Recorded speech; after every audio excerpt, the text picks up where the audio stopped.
5B.1 The Perfect Part 2. Gestern bin ich mit dem Fahrrad gefahren. Ich bin ins Museum gegangen. Ich bin 5 Meilen gelaufen. Ich habe ein Bratwurst gegessen. Um 11:30 Uhr bin ich eingeschlafen. So what do we see here? So we see again habe and gegessen. But now we see bin and gefahren. Yeah, but, Bin and gegangen. And bin and eingeschlafen. Aha, so why is there suddenly no habe? That's kind of frustrating. It is. So there's some movement. Fahrrad gefahren. So movement is present in each of the sentences with bin. Whereas habe, so eating a bratwurst, you're probably not moving or going anywhere. Okay, yeah. So, but what about einschlafen? So I'm not moving either.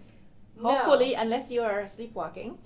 Right, so this is where I have a question, is why would you, if you're sleeping and not moving, why would you use bin? That's a good question, because there's basically 2 categories of words. One is good, you already said that, it's about movement. Yeah, whenever you see a movement word in German, unfortunately, we change it from haben to sein. But also there's another situation, it's called a change of state. Yeah, for example, when you're awake, you're in a certain state, then you fall asleep, and then you basically change in a different state of mind, different state of being. There's other words like, for example, to pass away, in sterben in German, same thing. You would also use sein, and I'll show you a few more. Okay. So here's some of these verbs: change of motion or change of state. For example, gehen ist Ich bin gegangen. kommen, Du bist gekommen. laufen, Ist gelaufen. fahren, Sie ist gefahren. springen. Ist gesprungen.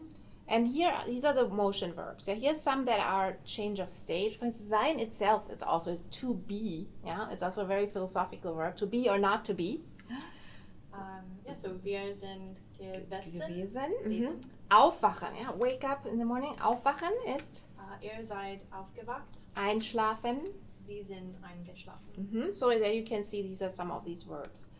Okay, we have learned a lot about the perfect so far. Can you try to give a little bit of a summary here? Right, so when using the perfect, you have to decide first if it's haben or sein. So movement or change of state or not. So if it's haben, you're in the same place. And so you would first need to conjugate or know how to conjugate haben.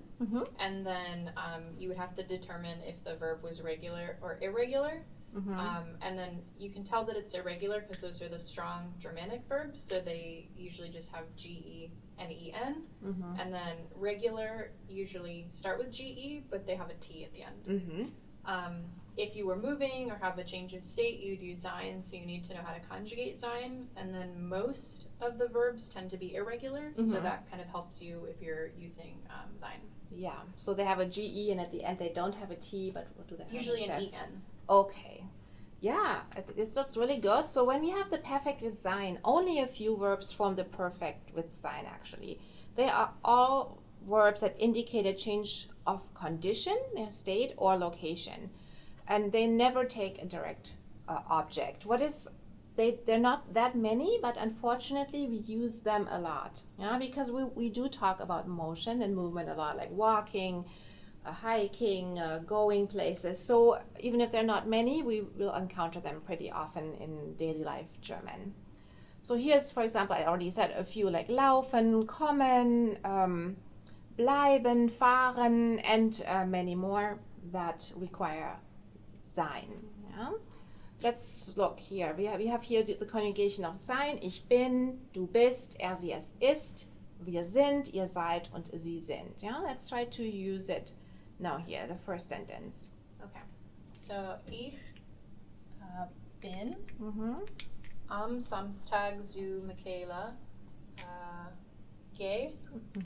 fahren. Meine Mutter ist. Mhm. Okay. 5 Kilometer gelaufen. Mhm. And then wann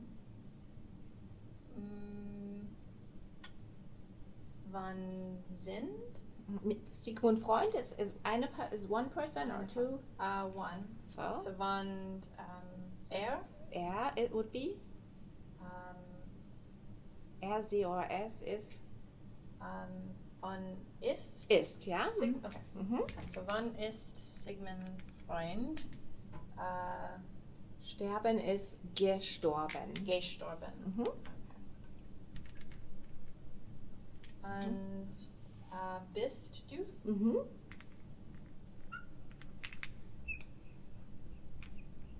So, bist du letzten Sommer durch Europa gereist? Gereist. Yeah. Gereist. Mhm. It has this one. It has a T at the end, even if it's with sein. Yeah. Very good. And also, again, I think one thing to review is good that when we have perfect, yeah, so the helping verb like to be or also bin oder haben goes in the second place, yeah, Okay. versus the actual verb goes all the way to the end, yeah, and this, so it's called it's a verb kicker, yeah. And that's very good to know. So this does not go right behind the helping verb, but the actual verb gets kicked all the way to the end. Yeah. Okay, danke. Danke.